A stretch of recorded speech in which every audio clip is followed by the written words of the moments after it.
Alright, welcome back to the VGMC. This is Tyler. I'm going to do a quick tutorial on how to install a ESP ported big bore kit for the 460. Mine had some problem with scoring, so I thought might as well upgrade instead of a little stock replacement. And for the sake of this video, I've already taken off the pipe, but that won't matter if you have a stock exhaust can on yours because it's the same bolts. Alright, the first step you need to do is remove your air filter with a flathead screwdriver or an 8mm socket. So quickly take that off. Alright, so step 2, you're going to need to grab a T27 Torx driver and you're going to remove the carburetor bolts like so. Remember to place all your old parts in a magnetic tray or a specified area. We don't want you losing anything. So there's one.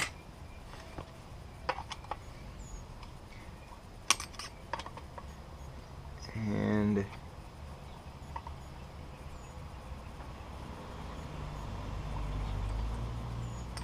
two. Remember to keep track of all your gaskets and your parts.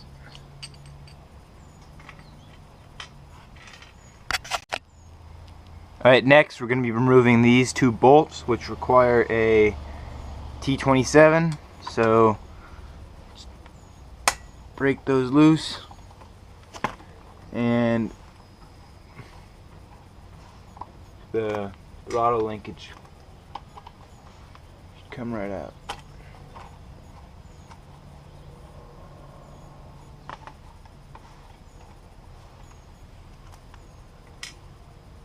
Good. Next, we are going to be unplugging this here fuel line hose and pull down. Just take some convincing. There we go. Now the carburetor is free. We are going to unplug the spark plug cap right now.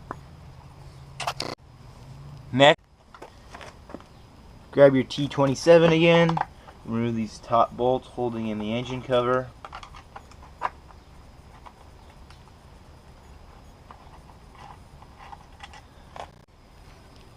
Next, we're going to remove the fan cover, but carefully if you have a kill switch wire installed. So you're going to, there we go. And remember to just unplug your kill switch wire if you have it installed, and this comes off. And you can see here I have a Myrex Extreme Machine RC pole conversion for the 460. With that done, now we're going to remove the top shroud. Your next step is we're going to be removing the axle and flipping up the fender so we can get access to the motor mount bolts. So for this you'll need a 24mm socket and the adjustable wrench. Adjustable wrench will go on any side. I'll pick this side. And then make sure it's set to the off position. And you're just gonna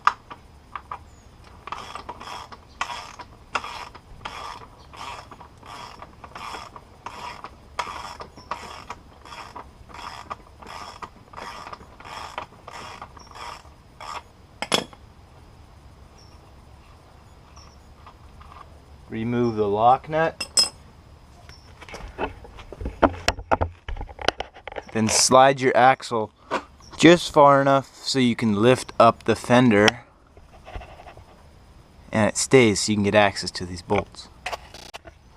Alright, once that is in the up position, you're going to grab yourself a 5mm Allen key or Allen key wrench, T-handle, whatever, and you're going to be taking the motor mount bolts out. Now these might be pretty hard because they should be lock-headed in there. Now when I bought this, it only had 2 of them in there. So you're going to remove this one.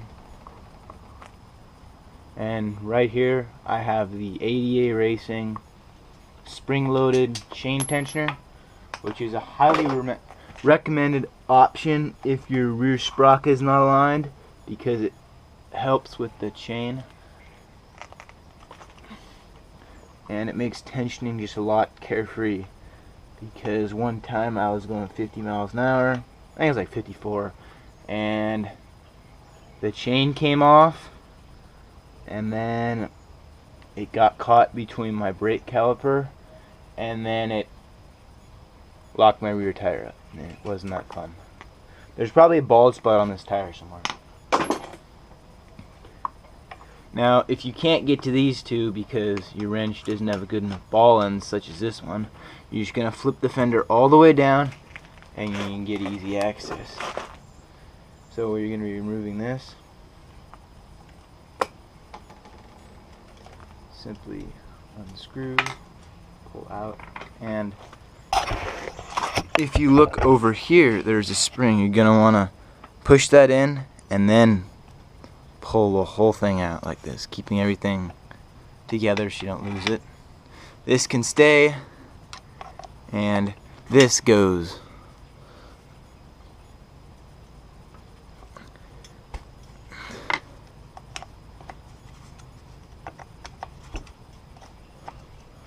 Now your motor should want to fall off at this point, so it might be a good idea to put a hand behind it or have something to catch it when it falls.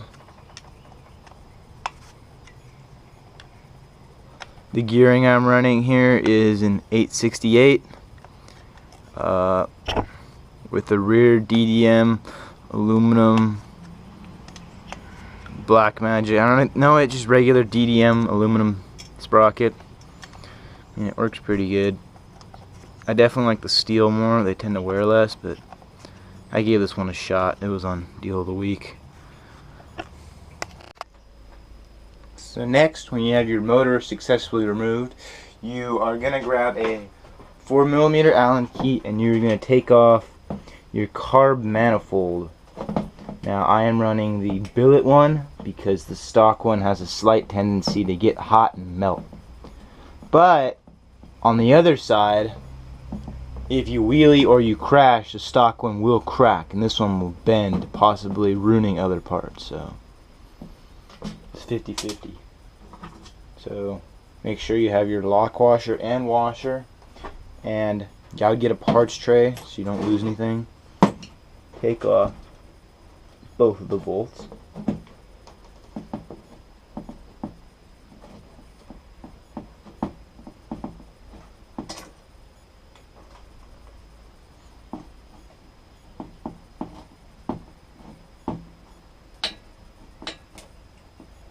Now that's done, carefully remove it, not to ruin any gaskets or anything like that. And I would just push the screw back in so that you don't lose place of the gaskets. And I'm going to take the other bolt and push it in the same place. Careful not to ruin the gasket, which I probably am going to do. But there it is. Set that off to the side. Hopefully you still have your 4mm Allen key in your hand, and we're going to remove the exhaust. So this is for jet rhino pipe, as I said before, with a bunch of nasty high temp RTV. You're just going to unscrew these dumb bolts and take it off.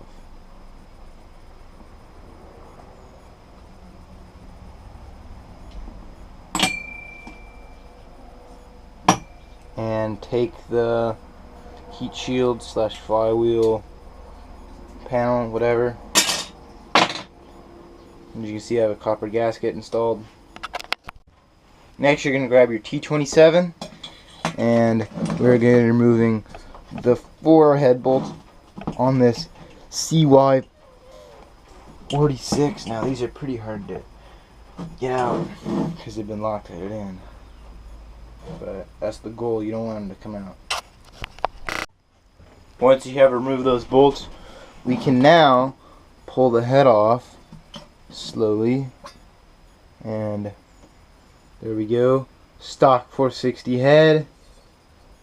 Pretty simple, pretty bland. We haven't taken the spark plug out because I did buy an upgraded spark plug, the $8.50 one. So next we're going to remove the the copper gasket, so simply just pull up, there you go. Set it somewhere where like dirt won't attract it, so up there, because there's plenty of dirt on the dumb bench.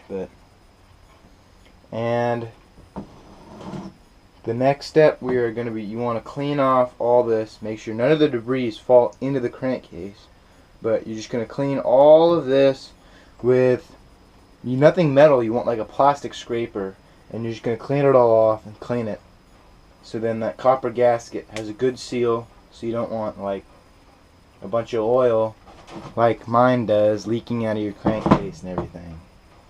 And you're also going to inspect the crankcase, look for any metal shavings. You can use a flashlight. This one is free. I got it at Harbor Freight. It also probably doesn't work because it's crap, but anyway. Now would be a great time to open your GP460 race ported head, and included comes the ported head. You know, looks like the stock one, but you can see like the porting in the side. And it comes with a new piston with piston ring pre-installed. It comes with a new head gasket, so that copper gasket over there, you can give it to your friend or something like that, or hang it out on the Christmas tree, because it does come with a new head gasket, and it does come with new piston clips, which we will be installing along with the rest of it. Alright, now to remove the piston clips, so we can remove the piston pin and then take the piston off, because obviously it is scored. Now we're going to do the same thing the other side. Push it in, get it loose, and then bend it a little, and there we go. One. Do not reuse these. These are bad. We blew up an engine because we reused them wrongly. Alright, so your next step is you're going to either grab a flathead screwdriver. Now I have my trusty T27. Now you're going to put it in here, and you're going to push the piston pin out like that. There we go. Now that is out. Now you can pull the piston away and set it to the side. Now would be a great time to wash your hands, as these are dirty, because I never cleaned my Trail Ripper 46 and I don't want to get inside the engine, and I'm going to be dealing with a bunch of important engine components, so make sure you do a good job washing them and make sure to dry them. Alright, now once you wash your hands, we are going to be installing the piston. So you're going to grab your baggie that has the piston and grab some scissors, knife, cutting utensil, whatever, and we're going to carefully cut along the top, not to damage anything. Next, you're going to want to open this carefully, not to cut the head gasket, to get access to the piston rings.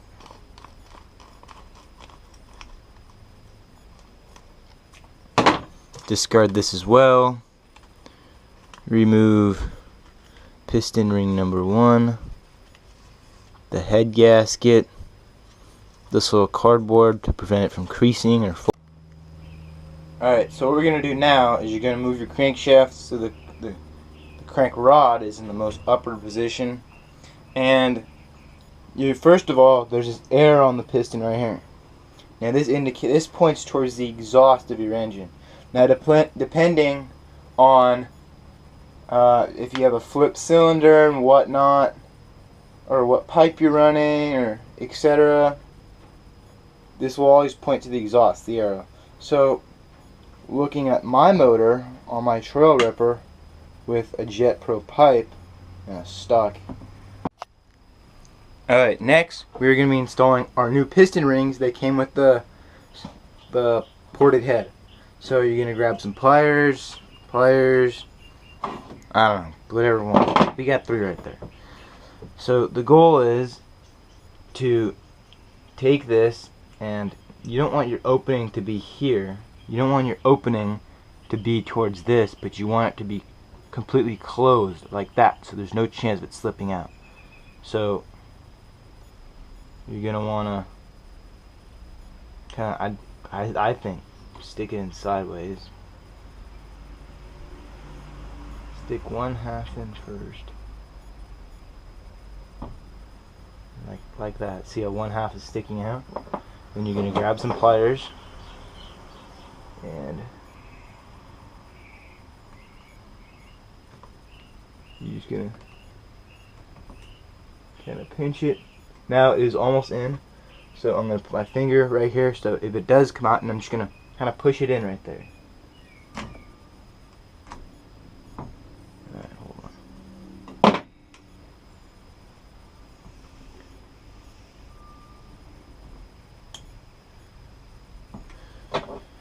Grab the 4mm, make sure it's clean.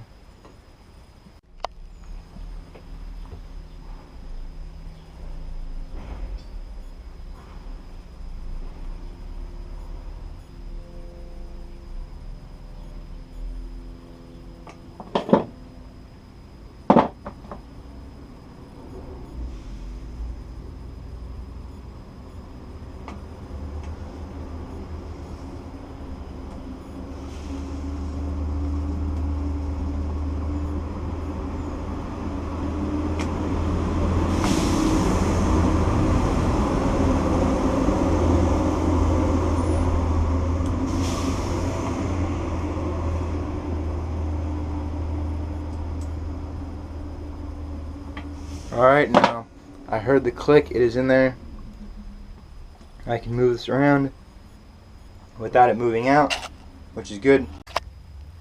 Alright, so I just went to a quick AutoZone run, and I got some alright, I got it open. Now what we're going to do to prevent when we start it, because there's no oil, well there's some in there, you can see the yellowness of the Caster 97, but we're going to put some assembly lube on the bearings and stuff.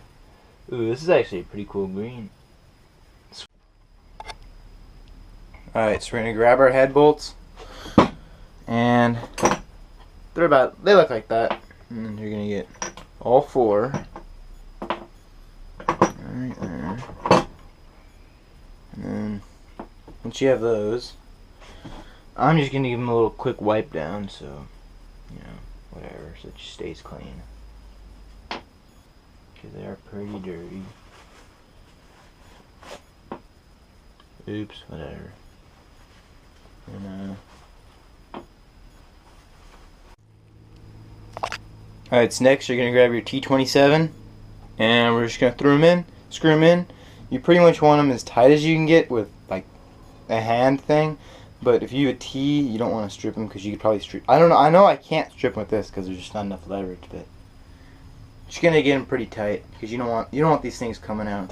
That's actually how the whole thing got scored in the first place. One of the heads of the bolts cracked off, and it ran too lean and scored the crap out of it. So there you go. All right. So next, you're gonna grab your spark plug. I have the brand new NGK Iridium CR8 HIX. I think there's a CH9 HIX, but your stock, here's your stock one. Your stock one is a CMR7H. Pretty common. Even like the G2Ds ran them. But we're just gonna thread this in.